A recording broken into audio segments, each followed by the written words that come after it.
Welcome to अभी smart study. दोस्तों, आज हम लोग डिस्कस करने वाले हैं क्लास 10 के इंग्लिश जो सब्जेक्ट है उसके सेक्शन बी, जो कि ग्रामर सेक्शन है। और ग्रामर से 35 नंबर के मार्क्स के नंबर के ये पेपर होता है, जो कि काफ़ी थोड़ा मुश्किल हो जाता है जो लड़के नहीं पढ़े हैं। इसलिए मैं ग्रामर के जो फर्स्ट चैप्टर है उसको स्टार्ट करने जा रहा हूँ। तो आइए हम लोग देखते हैं क्या है। तो ये है पार्ट्स ऑफ सेंटेंस, यानी जो सेक्शन बी है उसका जो फर्स्ट चैप्टर है वो क्या है, पार्ट ऑफ सेंटेंस, यानी वाक्य के भाग।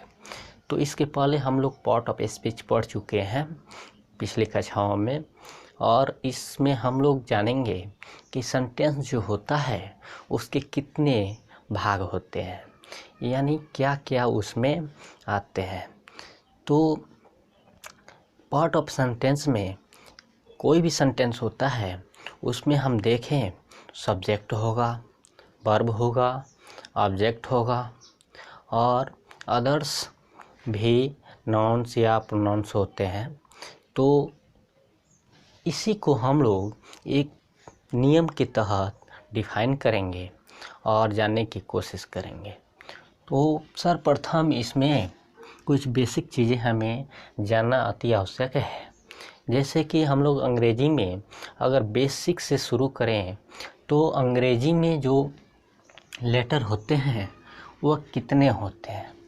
तो हम जानते हैं कि अंग्रेजी में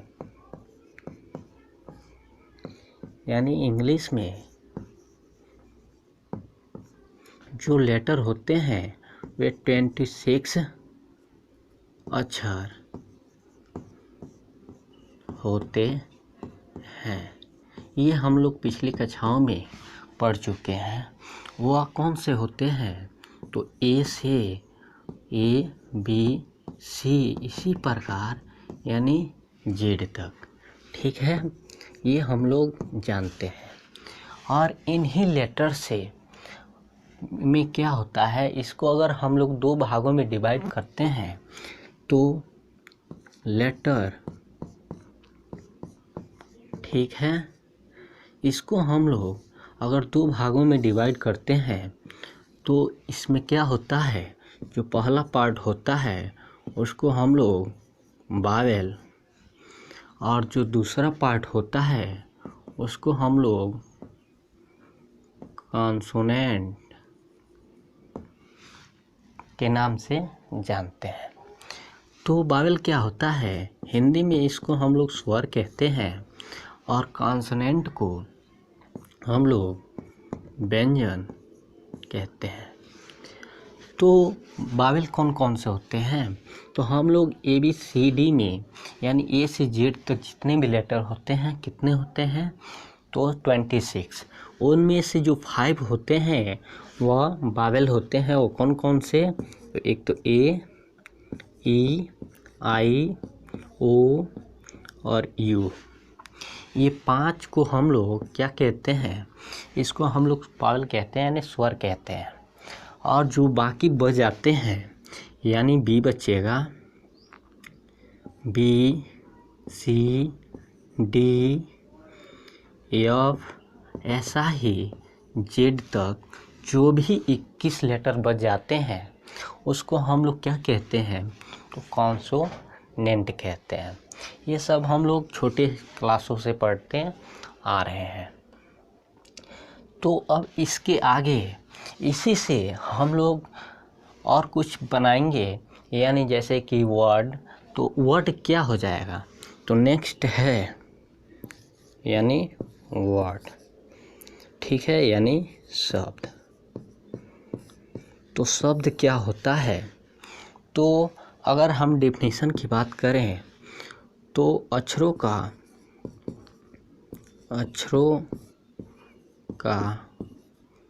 वह समूह जो सार्थक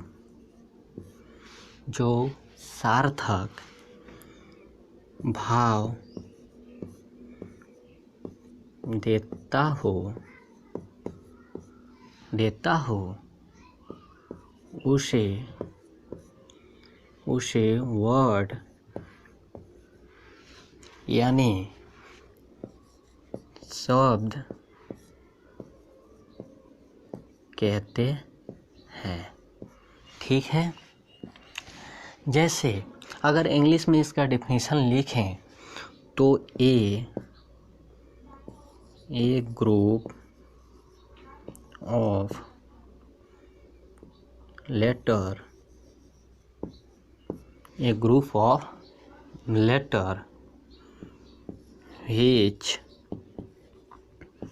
which makes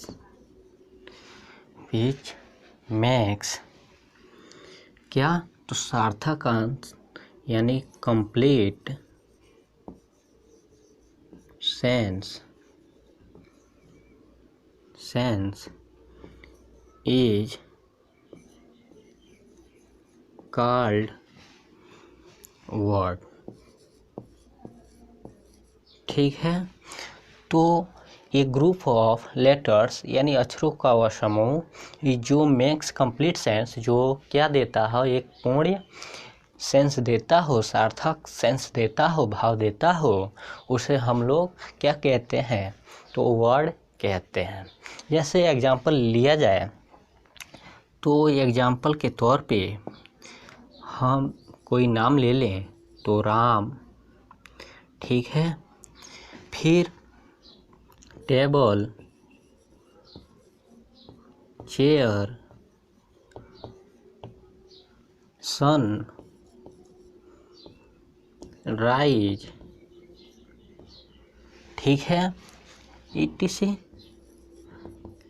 यानी बहुत सारे ऐसे वर्ड होंगे जिसको हम लोग क्या कहते हैं, तो वर्ड यानी शब्द कहेंगे, क्योंकि इससे राम से हमें ये पूरा अर्थ निकल रहा है कि यह किसी लड़के का नाम है। इसी प्रकार टेबल यानी मेज, यानी टेबल कहने से हम मेज की ये संभावना हो रही है कि कोई टेबल की बात कर रहा है, यानी मेज की बात कर रहा है, जो कि एक लकड़ी का बना होता है। चेयर इसी प्रकार यानी कुर्सी, सन सूर्य, राइज यानी निकलना। तो इससे एक सेंस हमें मिल जा रहा है, इसलिए इसे हम लोग क्या कहते हैं, तो वर्ड कहते हैं।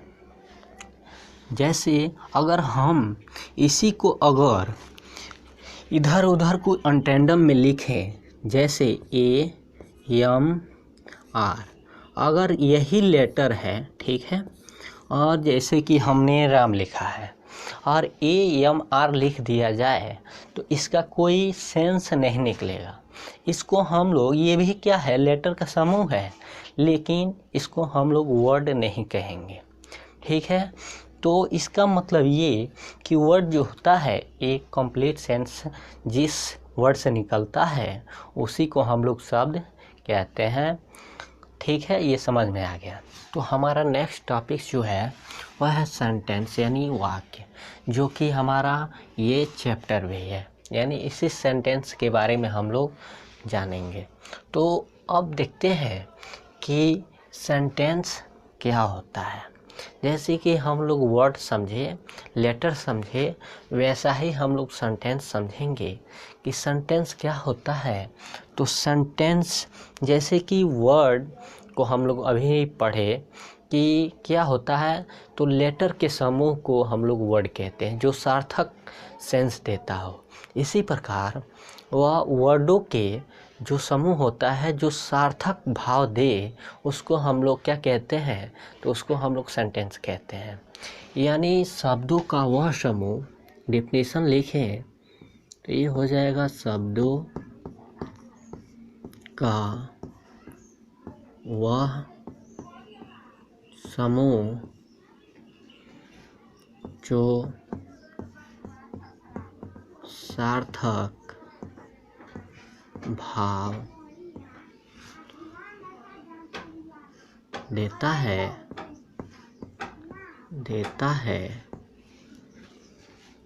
उसे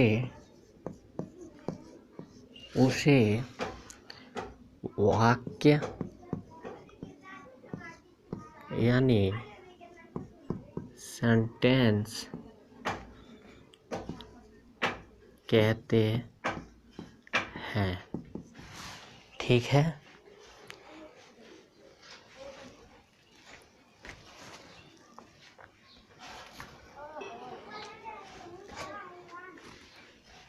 आइए देखते हैं। तो ये डिफिनीशन है, और इंग्लिश में इसका डिफिनीशन हम लिखना चाहें तो लिख सकते हैं, a group of word which makes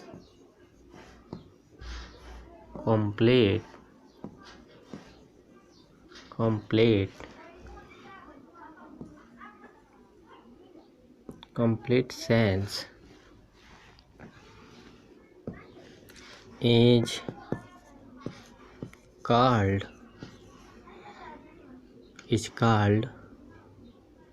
word। ठीक है, यानी a group of word which makes complete sense is called word।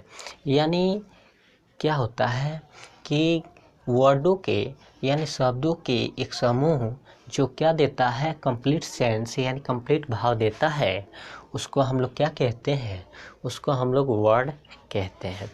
For example के तौर पे हम ले सकते हैं, जैसे example first, Ram is a good boy.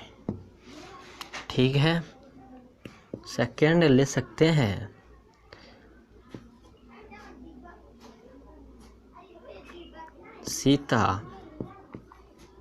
Sita is a wise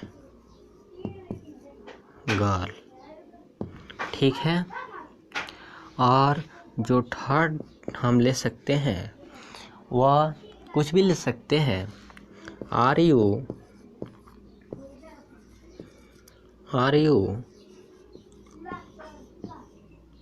hungry. रहने देते हैं, इतना ही एग्जाम्पल काफ़ी है समझने के लिए। चलिए देखते हैं तो कैसे। तो ये कह रहा था शब्दों का वह समूह, यानी ए ग्रुप ऑफ वर्ड, यानी ये क्या है, ग्रुप है, यानी शब्दों का यह समूह है। जैसे कि राम एक शब्द है, इज अ गुड और बॉय, ये सभी के सभी क्या है, तो वर्ड का एक ग्रुप है वर्ड का। तो यहाँ पे हम देख रहे हैं Ram is a good boy, तो यहाँ एक सेंस हमें निकल रहा है कि राम एक अच्छा लड़का है, राम एक अच्छा लड़का है। तो ये कंप्लीट सेंस मिल रहा है कि राम क्या है, तो अच्छा लड़का है। इसलिए क्या हो जाएगा, इसलिए इसको हम लोग सेंटेंस कहेंगे। ठीक है, अगर इसी को हम लोग अनटेंडम में लिख दें, ए राम गुड इज बॉय, अगर हम इसको ऐसे लिखें अनटेंडम में, तो इसका और राम गुड इज बॉय, तो इसका कोई मतलब नहीं निकलता, सार्थक भाव नहीं निकलता, इसलिए इसको हम लोग सेंटेंस नहीं कह सकते हैं। लेकिन इसका Ram is a good boy, इसका एक कंप्लीट सेंस आ रहा है, इसलिए हम लोग इसको सेंटेंस कहेंगे। इसी प्रकार Sita is a wise girl, तो ये सीता क्या है, तो एक बुद्धिमान लड़की है, तो इसका तो सेंस आ रहा है, इसलिए हम इसको क्या कहेंगे, तो इसको हम लोग सेंटेंस कह सकते हैं। ठीक है, और आर यू हंग्री, क्या आप भूखे हैं, तो यहाँ पे क्या आ रहा है कि यहाँ पे एक कंप्लीट सेंस आ रहा है, इसका रिस्पांस वह जो व्यक्ति है सामने वाला यानी यू, वह यस या नो में जवाब दे सकता है, इसका सेंस आ रहा है, इसलिए हम इसको क्या कहेंगे, तो सेंटेंस कह सकते हैं। तो हम उम्मीद करते हैं कि सेंटेंस आपको क्लियर हो गया होगा। और इसी को अनटैंडम में लिखा जाए, जैसे कि यहाँ पे लिखा गया, अगर इसको भी हम लिख दें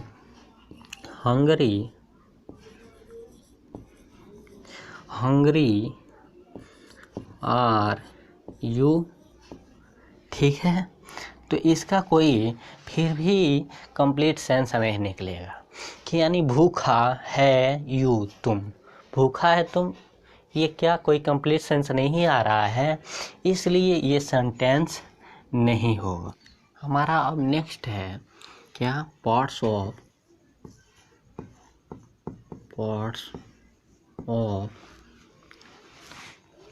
सेंटेंस, जो कि हमारा मेन टॉपिक से यही था, ठीक है, पार्ट ऑफ सेंटेंस। और इसके कितने पार्ट्स होते हैं, तो इसका मुख्यतः 2 पार्ट्स होते हैं। There are 2 types of parts of sentence, ठीक है।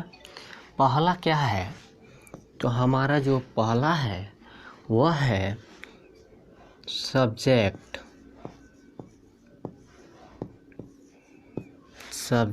इसको हम लोग हिंदी में कर्ता कहते हैं, यानी ये सब्जेक्ट क्या होता है हिंदी में, तो कर्ता। तो कर्ता किसे कहेंगे, तो ये क्वेश्चन उठता है कि हम किस सेंटेंस में कैसे पहचानेंगे कि ये कर्ता है। तो इसका डिफिनीशन लिखा जाए तो जब हम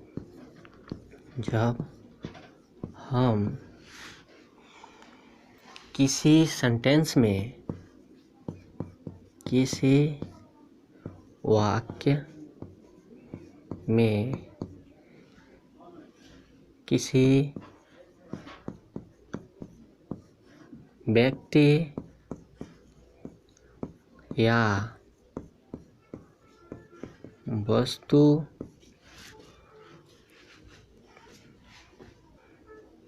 का नाम लेते हैं, या कह लें, या लेते हैं, या जिसके द्वारा कार्य किया जाता है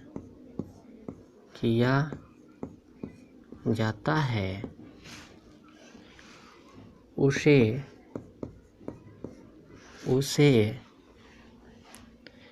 कर्ता यानी सब्जेक्ट कहते हैं, ठीक है। तो इसका एग्जाम्पल हम देखते हैं, तो एग्जाम्पल क्या हो जाएगा, तो एग्जाम्पल फर्स्ट क्या हो जाएगा, जैसे कि हम लोग लिखे थे Ram is a good boy. फिर दूसरा ले लेंगे, कार इज ब्लैक। फिर थर्ड लेते हैं, the sun is rise in the east, ठीक है। तो इसमें हमें क्या करना है कि जिसके बारे में हम बात कर रहे हैं, जैसे कि Ram is a good boy, यानी गुड कौन है, गुड बॉय कौन है, तो राम के बारे में हम बात कर रहे हैं, इसलिए क्या होगा, राम क्या होगा, सब्जेक्ट होगा। इसी प्रकार कार इज ब्लैक, यानी कार क्या है, ब्लैक है, और ब्लैक क्या है, तो कार के बारे में हम बात कर रहे हैं, यानी ये वस्तु है और कैसी है, तो ये ब्लैक है। तो कार क्या होगा, तो सब्जेक्ट होगा। इसी प्रकार हम द सन देखें, is rise in the east, यानी सूर्य कहाँ उगता है, निकलता है, तो ईस्ट में। कौन निकलता है, सूर्य। तो सूर्य क्या हुआ, तो सब्जेक्ट हुआ। तो उम्मीद करते हैं ये आपको समझ में आ गया होगा। तो बढ़ते हैं नेक्स्ट।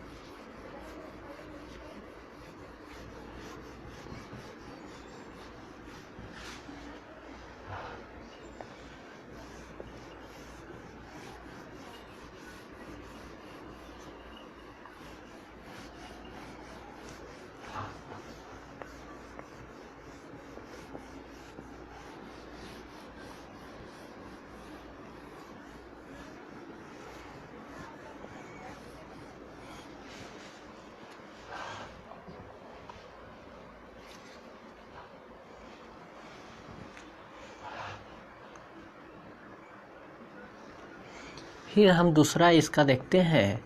तो दूसरा जो पार्ट है वह है प्रीडिकेट। ठीक है, ये प्रीडिकेट क्या होता है, ये हिंदी में इसको हम लोग विधेय के नाम से जानते हैं, और ये सेंटेंस का दूसरा पार्ट होता है। तो इसको हम लोग हिंदी में विधेय कहते हैं। तो कैसे जानेंगे कि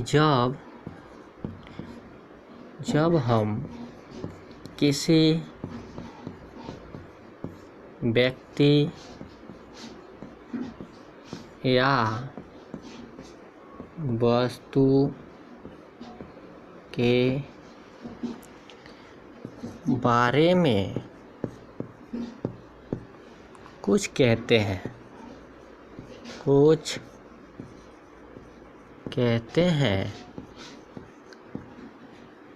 तो उसे क्या कहा जाता है, तो विधेय कहा जाता है। ठीक है, यानी विधेय का पार्ट ये होता है। तो चलिए समझते हैं कुछ एग्जाम्पल के माध्यम से। तो एग्जाम्पल हम देखते हैं।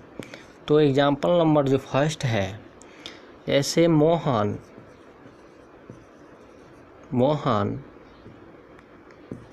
लाफ, मोहन हंसता है, मोहन लाफ्स। सेकंड लेते हैं, Suraj is running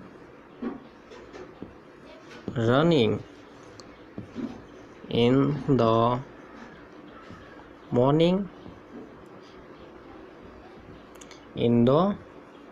morning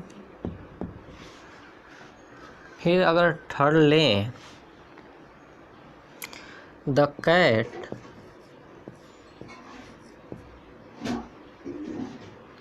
is jumping on the table। ठीक है, तो इसमें प्रेडिकेट्स क्या होगा, तो हम देख रहे हैं कि जब हम किसी व्यक्ति या वस्तु के बारे में कुछ कहते हैं, तो क्या कह रहे हैं कि मोहन क्या कर रहा है, तो हंस रहा है। तो लाफ इसमें क्या होगा, तो ये प्रीडिकेट हो जाएगा। ठीक है, यानी क्या किया जा रहा है, मोहन के बारे में कहा जा रहा है, लाफ क्या कर रहा है, मोहन लाफ कर रहा है। ठीक है, Suraj is running in the morning, तो सूरज ये तो सब्जेक्ट हो गया और इसमें मोहन भी सब्जेक्ट हो गया, लेकिन जो is running in the morning है, ये क्या होगा? तो ये प्रीडिकेट्स कहलाएगा, ये प्रीडिकेट कहलाएगा। इसी प्रकार द कैट, इसमें तो सब्जेक्ट हो जाएगा, लेकिन इज जंपिंग ऑन टेबल, तो ये क्या हो जाएगा? तो ये प्रीडिकेट हो जाएगा। तो हम देख पा रहे हैं कि जो पार्ट ऑफ सेंटेंस है, इसके जो मुख्य पार्ट है वह दो है। एक क्या? एक सब्जेक्ट और दूसरा प्रीडिकेट। ठीक है, तो हम लोग सब्जेक्ट को भी समझा और प्रीडिकेट को भी कि ये कैसे ये पहचानते हैं। ठीक है, बढ़ते हैं नेक्स्ट। तो हमारा नेक्स्ट जो टॉपिक्स है वह है पार्ट्स ऑफ सब्जेक्ट। यानी हम लोगों ने सब्जेक्ट को भी देखा और प्रीडिकेट को, कि सेंटेंस के मुख्यतः दो पार्ट होते हैं। अब हम लोग उसमें से अब सब्जेक्ट का भी कुछ भाग होते हैं, उसको समझ लेते हैं और फिर प्रीडिकेट्स को समझ करके और एक एक को लेकर के हम लोग डिस्कस करेंगे। तो अब हम इसको पार्ट ऑफ सब्जेक्ट को हम डिवाइड करते हैं, तो ये दो पार्ट में डिवाइड होगा। एक तो होता है क्वालिफायर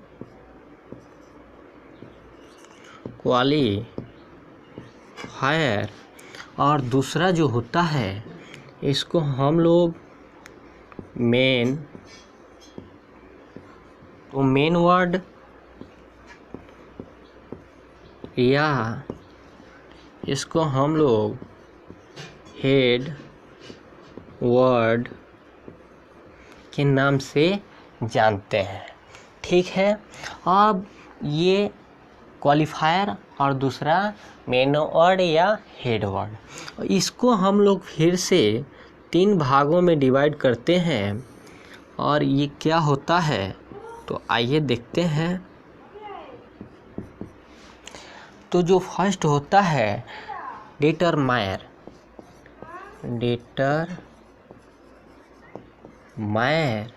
और जो सेकंड होता है वो होता है एडजेक्टिव,